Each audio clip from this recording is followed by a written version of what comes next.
Hi everyone, welcome to this topic briefing revision webinar on a key topic for A2 Business Studies, in particular for BUZZ, for organisational culture.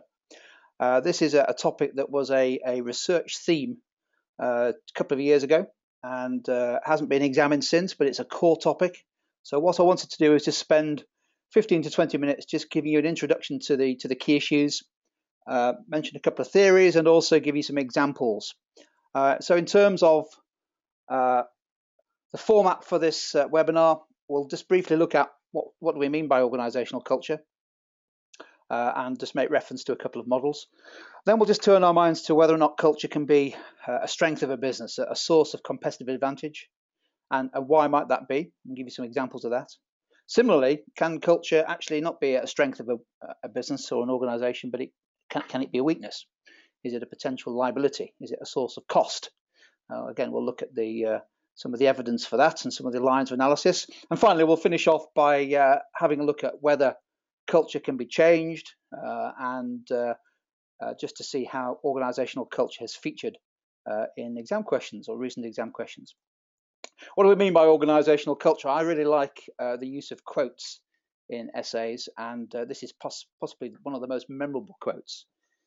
And straight to the point as well. Charles Handy, no longer with us unfortunately, but an organisational guru, and he simply said that culture is the way that we do things around here. What he really meant was that every organisation does things in their own distinctive way. For example, the way that they organise themselves, the working environment, the office layout, the uniform, how they talk to each other, what they call each other, how they recruit, how they train, how they deal with customers. Every organisation does things in their own way, and some organisations do things in a very distinctive way, which in some cases may be a source of advantage, in other cases not. And you'll see this in every organisation that you come across, either as a customer or as an employee or a user in some way, that they all have a different culture. Now, another way of thinking of culture is building on this idea that every organisation is different, is thinking of culture as the DNA of a business or the DNA of an organisation. Again, I think this is quite a useful way of building into a line of analysis the concept that culture is quite individual to organisations, but because it is individual and it's complex, it's therefore quite difficult to change. So this concept of culture as the DNA of a business is quite a powerful line of analysis. Now, of course, there's been lots of research done on how to identify organisational or corporate culture. It's often also called corporate culture.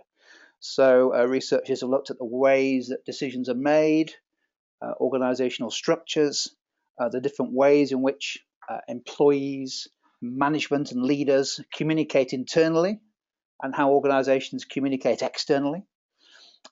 Researchers have looked at the customer experience, linking culture with customer service. So lots and lots of research done. But in terms of your essays, your A2 business essays, there are two key theories to consider, maybe making reference to and building into your analysis. The first one, quite a common one, certainly in all the textbooks from Charles Handy, which we'll touch on briefly. And then secondly, I just want to refer you to a guy called Ed Schein, who's done an awful lot of work in this area, and he's got an alternative model which I think is just as powerful.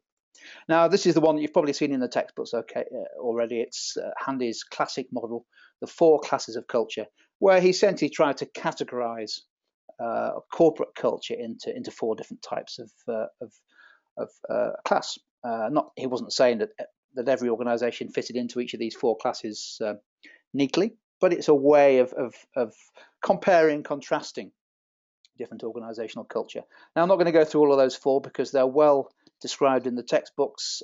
Perhaps the most common one is the role culture, traditionally associated with the traditional business hierarchy, organisational structure, where to a large extent culture and the power that's vested within employees in a business is derived from where they sit in the organisational hierarchy. And people at the top tend to have more power than those at the bottom.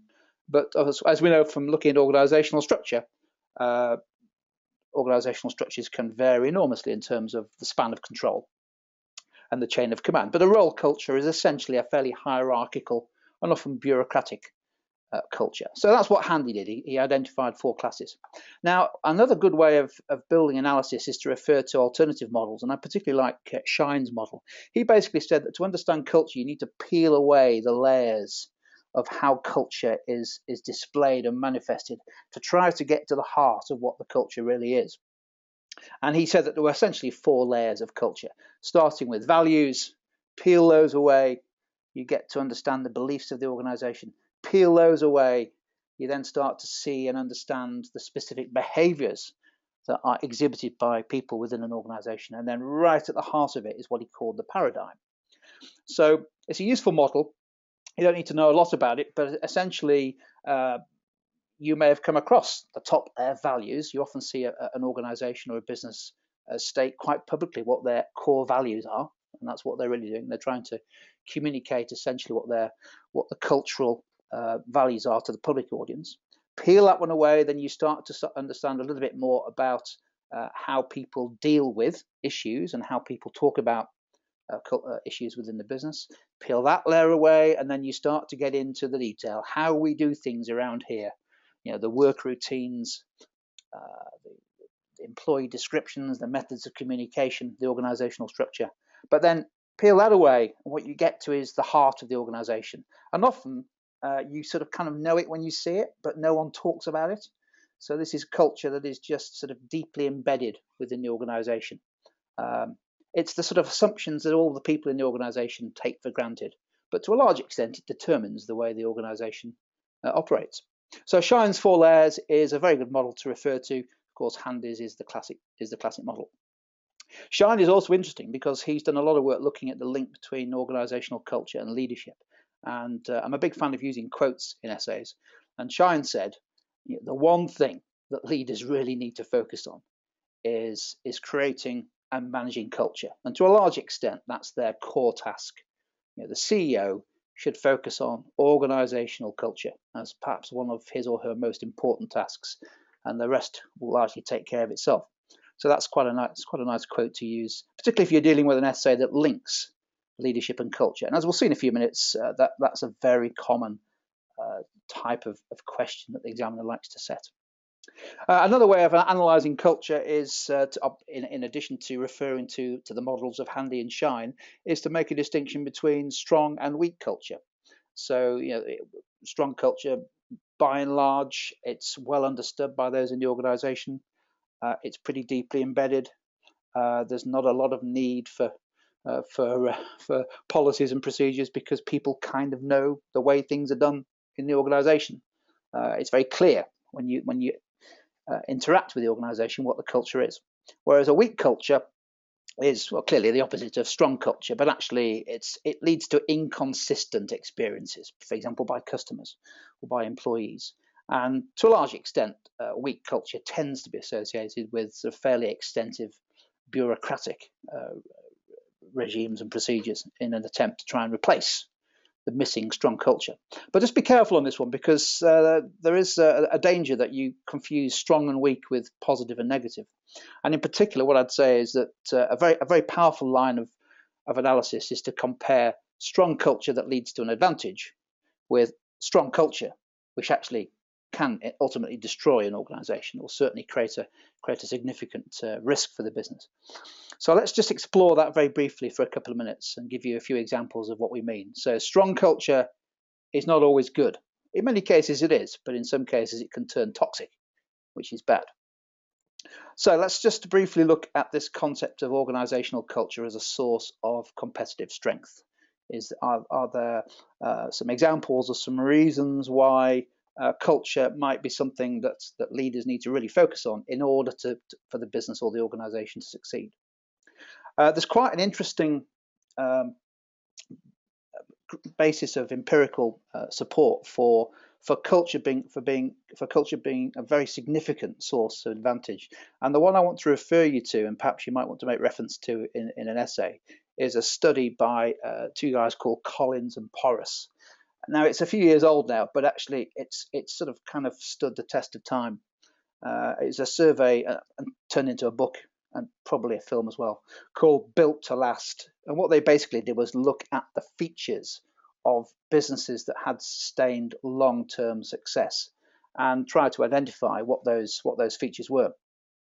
And what they concluded was that actually culture was perhaps the most important and certainly the strongest factor behind the continued success of a whole bunch of, admittedly, American-based multinationals. But they very clearly said the evidence pointed to culture as a source of advantage. And actually, the more you look around at successful businesses, you can often find good examples of this. So, for example, who's this that we're describing here? A business that undoubtedly is built on a very positive, strong service culture where customers are called guests. A job isn't a job is a part. You don't wear a uniform, you wear a costume. You're never on duty, you're on stage. And when you're not on duty, you're backstage. Who is it? It's Disney. So Disney theme parks. Whatever you think of the Disney theme park experience, it's hard to deny that actually a key part of that experience, that consistently high quality of on-message customer experience in a Disney theme park, is to a large extent based around the organizational culture that all the employees buy into. A great example of culture as a competitive advantage. And similarly, you can look at 3 or 4 others. Let me point you to 3 more. There's an online retailer called Zappos, which is traditionally seen as a classic example of how to build a business using culture. It was bought by Amazon a few years ago, but it was set up by a guy called Tony Schein. Similarly, Southwest Airlines is a business that is well thought of in terms of having built it's now the world's largest low-cost airline, but having built great success to a large extent on the culture that was determined by the founder, a guy called Herb Kelleher. So Zappos, found by a guy called Tony Schein, and he said, "Your culture is your brand." Great quote to use. So every part of the experience of the customer and the employees with Zappos is built around the core values of the organization. And Shay is well regarded in this area, said basically if you get the culture right, everything else takes care of itself. So he's making a very clear link between business success and organizational culture. Similarly, one of my favorite CEOs, still with us, I think, Herb Kelleher, the founder of Southwest Airlines, he very famously said, "The business of business is people." Those of you who've looked at the work of Milton Friedman will remember that he said, "Business of business is business." Herb Kelleher doesn't buy into that at all. He believes quite clearly that culture is the most important strength of a business, and that a business's culture is to a large extent, in fact wholly determined by the people, by the employees who work within the business. And he's encouraged a culture that is loosely called goofiness. Essentially, it empowers employees to do whatever they think is the right thing to improve the customer experience. And it's a phenomenal example of how to succeed using culture. And perhaps thirdly, and perhaps the best example of culture as a sustained advantage, not just in one country, but applied now globally, is Ikea, or Ikea as they call it. Now, there's 2 or 3 videos on the TutorTube blog that you can watch that really get you under the skin of the Ikea organizational culture. I've just taken a quote from one of those videos here, which I think summarizes it quite neatly. The culture in Ikea is within each and every one of us that work there. So co-workers, employees in Ikea create, develop, and move the culture every day. So this is a culture that employees have bought into. That's pretty hard to compete with, isn't it? If they're all literally supportive and developing their own culture every day they go into work. But it's interesting is Ikea, because it's not just about the employees. To a large extent, the culture of Ikea was really set up by the founder. Here he is, a guy called Ingvar Kamprad, who I think is still with us. Must be well into his 80s now, but he founded Ikea, and essentially founded it on his principles, his core values of in particular frugality and low cost. So to a large extent, the IKEA core values were the ones that were determined by Kamprad. But it's a great example to use. Now, on the flip side, can culture be a liability? Now, this is quite an interesting one. It's a nice way of comparing and contrasting. I think the solution to this is to consider where culture can lead a business into some bad places. And essentially what you have to do is you have to consider where culture influences the behavior of the firm's leadership and management. Now, Cotter and Heskett here just quoted a model that Cotter and Heskett have produced, which essentially says that organizational culture is one, but only one of four key influences on how managers and leaders behave. So you can't simply blame toxic culture purely on leadership. You have to see that it's in context. In particular, the external environment may well be putting pressures on leaders and managers to behave in a certain way that you might say is unacceptable. But Cotter and Heskett very clearly identified culture as a significant factor behind leadership. And I think if you buy into this, then you can start to see where culture can go toxic, particularly from the top. So now it's often said that culture, organizational culture, is formed in the shadow of leaders, and in particular, in the case of the founders of a business or the senior leadership team. Now, that's not to say that the shadow of the leader is a negative thing. So Walt Disney, for example, clearly his influence continues to shape and influence the way that Disney works. Ingvar Kamprad, his influence clearly shapes the culture and continues to influence the culture of Ikea, and in only positive ways. However, it can also be said that culture that goes wrong is also, to a large extent, determined by the influence or the shadow of the senior leadership team. So if you want to look at where culture goes wrong, start by looking at the top. And I've got this fish staring at me now on the screen, which reminds me, I'm a big fan of using quotes in essays, and this is a beautiful one. What causes toxic culture? The best place to look is at the top of the organization. And the reason for this, I'm told, is that a fish rots from the head first. If you want to understand why an organization goes toxic, look at the leadership team. Now, what do we mean by toxic culture? It's a culture that damages the business or the organization. Not just the organization itself, but those who are employed by it, those who interact with it, so customers as well as employees. It damages their emotional, their physical, their financial well-being. A toxic culture is a pretty destructive force, isn't it? And you don't have to look too far to see some examples of that. So let's just pick off two or three of these. No longer with us now, the News of the World, the culture of, well, the Sunday newspaper, the culture of phone hacking. The guy up here, there he is, Fred Goodwin has lost his knighthood. A culture of aggressive acquisition and bonus culture within RBS that led to the nationalisation of RBS. A guy over here, Dick Fold, who was the CEO of Lehman Brothers, a similar aggressive culture that ultimately led to the collapse of one of the US's biggest investment banks. The one down here, Enron, which is perhaps the best example of a strong culture, but which ultimately was toxic, which was one of the world's biggest financial collapses, based around some illegal and certainly unethical trading in energy products. And of course, the one on the right is perhaps the most recent example, the whole payment protection insurance mis-selling scandal, which has led to huge losses for just about every financial services business, or certainly every bank in the UK. And to a large extent, that was determined by the culture that was set by the leadership teams of those banks.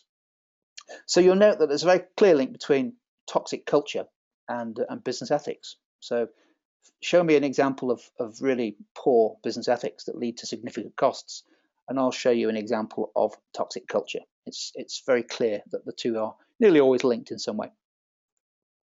So what to look out for toxic culture? Well, leadership is often the key, but it doesn't have to necessarily be strong leadership. It could be very weak leadership that allows bad things to happen in an organization.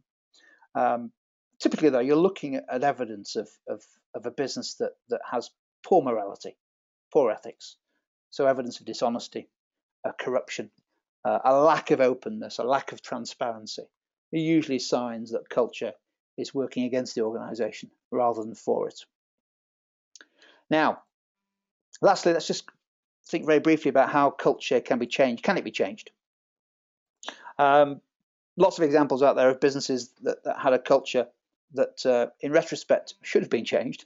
Perhaps the best is Kodak, which had a dominant market share, 90% plus in the film, the camera film and processing market, and to a large extent thought itself untouchable, and was dismissive of the idea of cameras on phones or digital camera technology, and paid the price because its culture was one of complacency, and ultimately the business failed. One of the biggest and most spectacular corporate failures of recent decades. Lots of examples of why culture might need to change.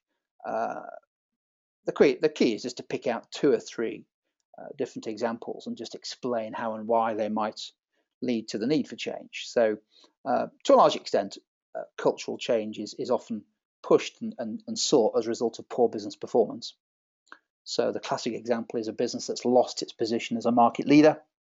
So Kodak, of course, but you could say exactly the same thing about Nokia and Sony, and maybe even most recently Tesco's, all of which have tried to move to organisational culture change in response to a decline in business performance. But of course, culture also needs to change or needs to be considered in the context of lots of other external changes. So, for example, mergers and takeovers, where essentially you're almost inviting a clash of 2 organisational cultures when you bring 2 businesses together. And to a large extent, mergers and takeovers, if they fail, often fail because of a clash of organisational cultures. So a couple more examples. Barclays. So Anthony Jenkins, the CEO, took over 2 years ago now with a very clear message that he wanted to move on from the bonus culture, and he wanted the entire organisation to change the way it operates.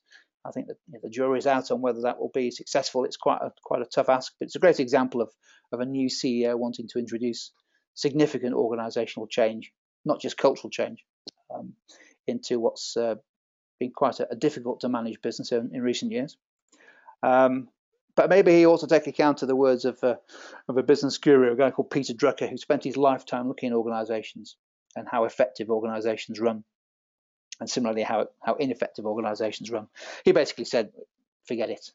It's really hard to change organisational culture, particularly a step change. What you have to try and do is you have to try and just chip away at it and guide it in the right direction, rather than simply announcing that everything is going to be different. So maybe that's a word of warning for Anthony Jenkins as he attempts to change the culture at Barclays. Booz & Co. I think actually been taken over by PwC recently, but a consultancy do a lot of work in this area. They basically say actually culture change is really hard, and if you're going to achieve it, it's over the long term. So you have to be very patient and perhaps not too ambitious when it comes to stated objectives of changing organisational change. And I think that's the key evaluation point to develop in an essay on this, is to say that because culture is unique, it's the DNA of an organisation and it's complex, by definition, it's going to be pretty hard to change, and certainly not quickly. So you've got to be patient, and you've got to sustain the effort and have a very clear idea as to what kind of change you want to achieve. Now, finally, let's just spend a couple of minutes just thinking about how organisational culture features in A2 business. I'm thinking particularly here of the Aqua Buzz 4 exams, where it's a core topic for students.